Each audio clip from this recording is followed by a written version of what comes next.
An alien warrior's last breath became a new beginning. In a human's arms *, the battlefield hath crimson sky of Kepler 442b, burned with the smoke of 1,000 battles. Lieutenant Kelrin pressed her pale hand against the gaping wound in her, sighed, watching violet blood seep between her fingers.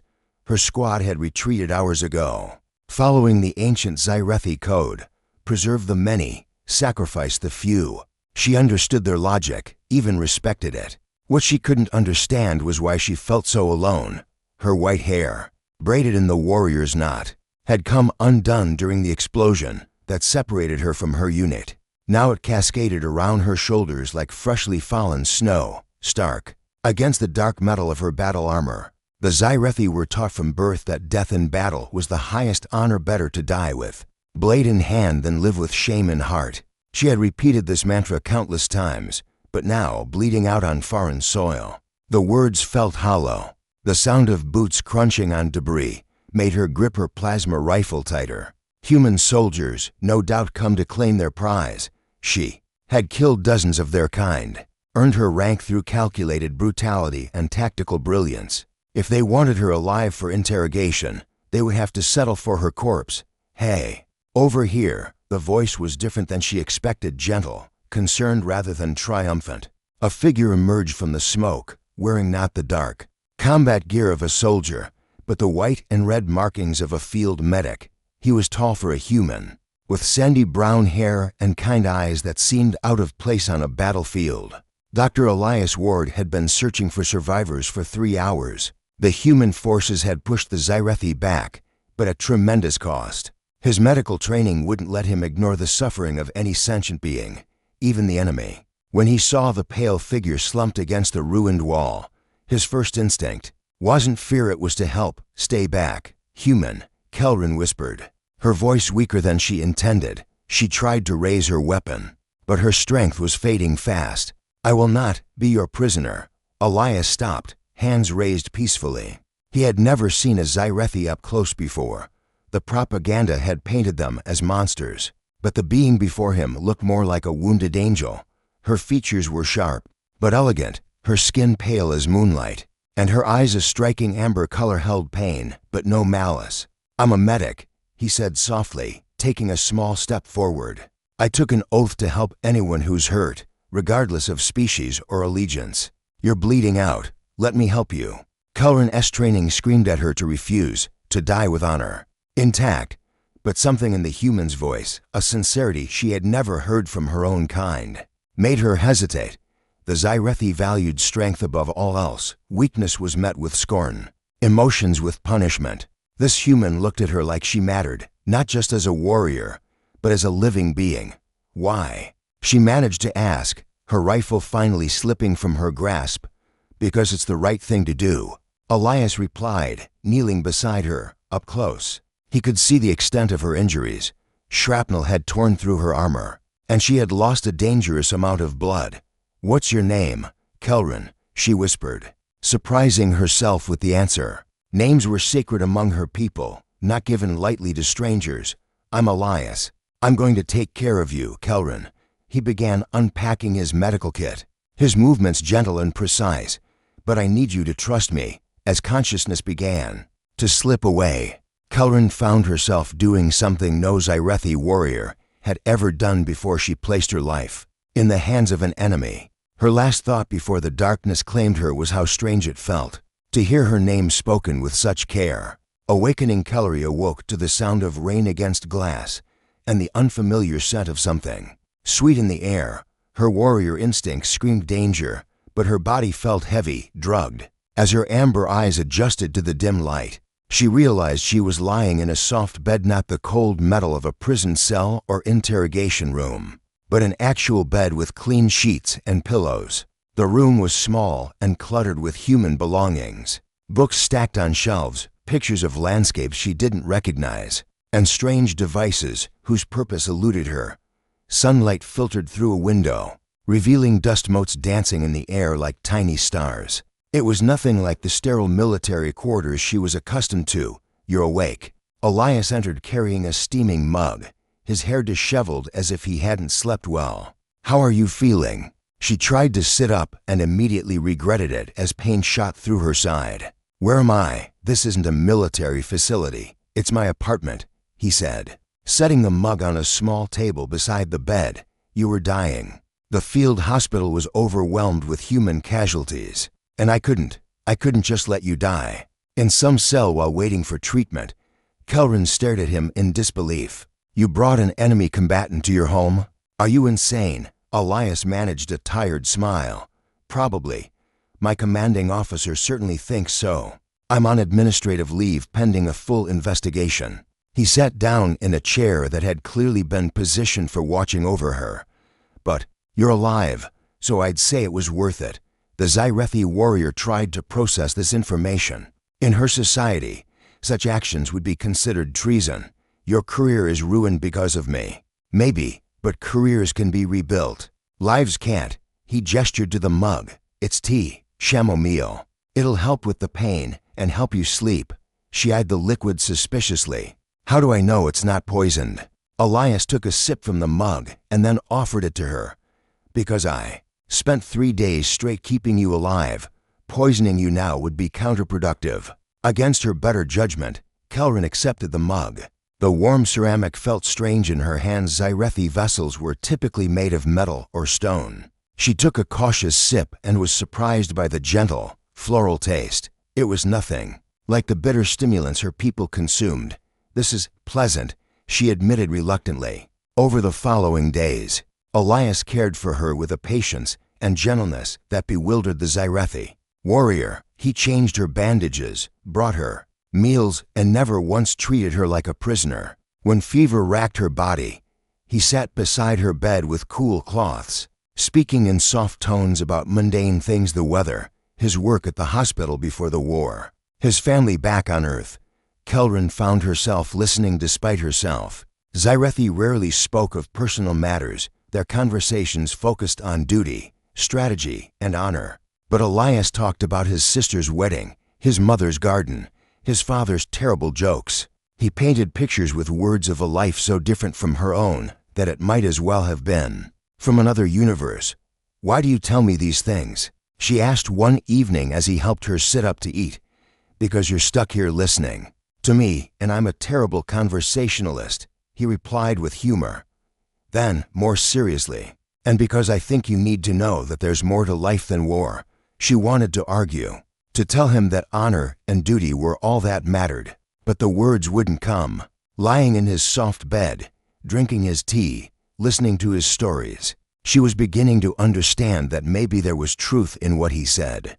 For the first time in her life, she felt something other than the cold satisfaction of duty. She felt curiosity about this strange, gentle human who had risked everything to save her.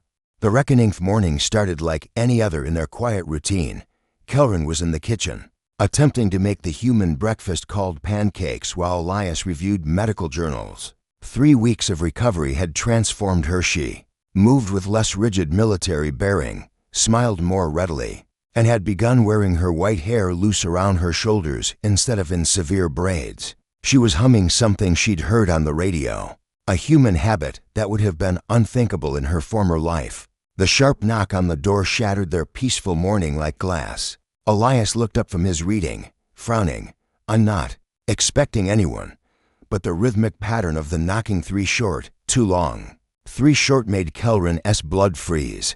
"Zyrethi military code," she whispered, her face going pale. "They've found me." Before Elias could respond, the door exploded inward. 3 figures in dark armor swept into the apartment. With practiced efficiency, weapons trained on both occupants. The leader, a tall female with the ceremonial scars of a high-ranking officer, removed her helmet to reveal features similar to Kelrin's but harder. "More severe, War Sister Kelrin," the leader said in the harsh Zyrethi tongue. "I am Commander Vexenara. You will come with us immediately." Kelrin stepped protectively in front of Elias, her body instinctively moving into a defensive stance despite her injuries. "I am still recovering from wounds sustained in battle. Wounds that should have killed you honorably," Vexenara replied. Coldly, "Instead, you chose surrender and collaboration with the enemy. The penalty for such dishonor is death." "She didn't surrender," Elias said. trying to keep his voice steady. She was unconscious when I found her. I gave medical aid. Silence, human. Vexenara's weapon swung toward him. Your interference has prolonged her shame long enough. Kelrin felt something fierce and protective rise in her chest, an emotion she'd never experienced before. You will not harm him. He saved my life. He corrupted you, Vexenara sneered, taking in Kelrin's civilian clothes, her loose hair, the domestic scene around them. Look at yourself. You wear their clothing, eat their food, live in their dwelling. Like some pet. You have forgotten what it means to be Zyrethi. No, Kelrin said quietly, surprising everyone including herself. I've learned what it means to be alive. The admission hung in the air. Like a confession, the other Zyrethi soldiers shifted uncomfortably. Such emotional displays were forbidden among their kind. Vexenara's expression turned to disgust. You are no longer my war sister. You are infected by human weakness. She raised her weapon. I will end your dishonor quickly. Elias moved without thinking, placing himself between Kelrin and the weapon. If you want to kill her, you'll have to go through me first. Kelrin stared at him in shock. The Zyrethi lived by codes of honor and duty, but this human was willing to die for someone who had been his enemy just weeks ago. It was the kind of sacrifice that existed only in their oldest legends. When warriors would die for love rather than glory, you would die for this traitor. Vexenara asked, genuinely curious. I would die for someone I care about. Elias replied firmly. That's what humans do. Something shifted in Kelrin's chest, like a lock opening after years of being sealed. The feeling was terrifying and exhilarating, a warmth that started in her heart and spread through her entire body. She had learned human words for many things in recent weeks, but now she finally understood the meaning of one she'd only read about. Love. Stand down, Vexenara, Kelrin said, her voice carrying new authority. I invoke the right of challenge. The commander's eyes widened. The right of challenge was an ancient law, rarely invoked, that allowed any Zyrethi to demand single combat. To resolve a matter of honor, you would fight me in your condition? Kelrin's amber eyes blazed with determination. I would fight the entire Zyrethi fleet to protect him. This human showed me that there's more to existence than duty and death. He showed me what it means to choose love over fear. As she stood there, pale hair flowing around her shoulders, civilian clothes replacing armor, she looked nothing like the warrior who had fallen on the battlefield weeks ago. But Elias could see the strength in her stance, the fierce protectiveness in her eyes, and knew that she had never been more powerful than she was in this moment, fighting not for orders or honor, but for something she had chosen herself. New beginning. The challenge circle was drawn with Elias's kitchen knives on the living room floor, a makeshift arena that would have been laughable under any other circumstances. But as Kelrin faced Commander Vexenara, the small apartment seemed to expand into something as vast and significant as any battlefield. This is madness, Vexenara said, removing her armor to match Kelrin's civilian clothes. You are weak from injury, soft from human comfort. I will end this quickly. Kelrin said nothing, her amber eyes focused not on her opponent but on Elias, who stood pressed against the wall with the other two soldiers.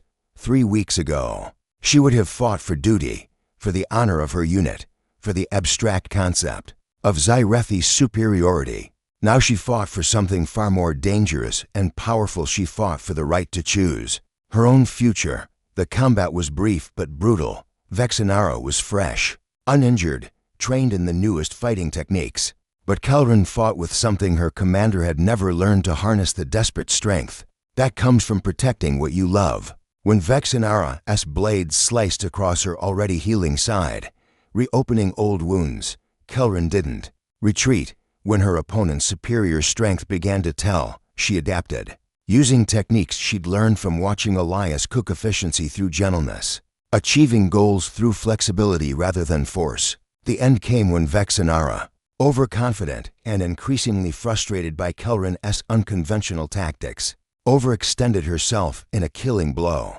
Kelrin stepped aside like water flowing around stone and struck her commander's wrist, sending the weapon flying. In the same motion, she swept Vexenara's legs and pinned her to the floor. A kitchen knife at her throat. Yield, Kelrin panted. blood from her reopened wounds seeping through her shirt. Vexenara stared up at her in shock. I don't understand. You have gone soft, become weak with human emotion. How did you? Because I wasn't fighting to destroy. Kelrin replied, helping her former commander to her feet. I was fighting to protect. There's a difference. According to Zyrethi law, Kelrin had won the right to choose her own fate. The other soldiers gathered their commander and prepared to leave, but Vexenara paused at the door. The war will end soon, she said quietly. Peace negotiations have begun, perhaps. She looked around the small apartment, taking in the books, the music player, the evidence of a life lived for joy rather than duty. Perhaps there will be room for Zyrethi who choose a different path. After they left, Elias rushed to Kelrin's side as she swayed on her feet. You're bleeding again. We need to get you to a hospital. In a moment, she said, catching his hands in hers. Her pale skin was flushed with exertion and adrenaline, her white hair disheveled. But her amber eyes were clearer than he'd ever seen them. First, I need to tell you something. What? I love you, she said simply. It's a human word I never understood before, but now I know it's what I feel when I look at you. You saved more than my life, you saved my soul. Elias felt his heart skip as he looked at this remarkable being, who had chosen to fight her entire culture for the chance to stay with him. I love you too, he said, pulling her gently into his arms. But right now, I need to take care of you. Again, she laughed, the sound light and free. Always the healer, always, he agreed, kissing her forehead. Though next time, maybe we could try having a quiet relationship without any interplanetary incidents. As they made their way to the hospital, Kelrin leaning on his shoulder, neither of them mentioned the uncertainty ahead. The war would end, but there would be questions about her status, about their relationship, about what place a former Zyrethi warrior could have in human society. There would be challenges they couldn't yet imagine, but for now, it was enough that they had chosen each other in a universe torn by war. They had created their own small space of peace, and sometimes that's how the greatest battles are won, not with weapons or strategies, but with the simple, revolutionary act of choosing love over fear, hope over duty, and the future over the past. 6 months later, Dr. Elias Ward and Kelrin Thornshee had chosen a human surname, meaning sharp point. Some warrior habits died hard opened a small clinic in the neutral zone. Between human and Zyrethi space, she had learned to heal as well as fight, and together they treated anyone who needed help, regardless of species. Their story became legend among both races, the human who risked everything to save an enemy, and the warrior who chose love over honor. But to them it was simply the beginning of a life they had built together, one quiet act of kindness at a time.